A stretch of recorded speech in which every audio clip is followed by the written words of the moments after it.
Ayan ang aming breakfast for today. Tuna carbonara.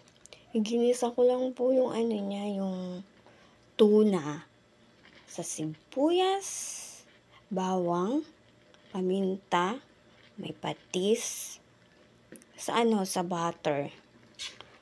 Ginisa ko lang po. Niluluto ko lang siya, luto na siya, pinapalapot ko lang. Ayan. Masarap po yan. Ayan. Di ba may breakfast na? Mura lang nagastos ko dyan. Pero may masarap ka ng breakfast. May mushroom po yan. Tuna with mushroom.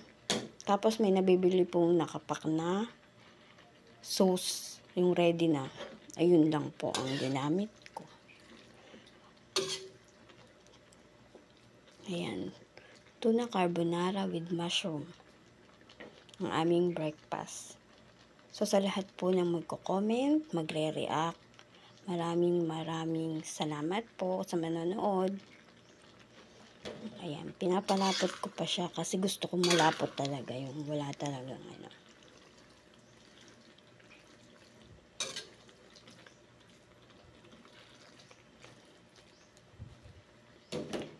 Sa mga manonood, sa mga magre-react, maraming salamat po ulit sa inyo. Tayo po ay magbe-breakfast na kasi gutom na po talaga ako. Happy Sunday to all. Bye-bye!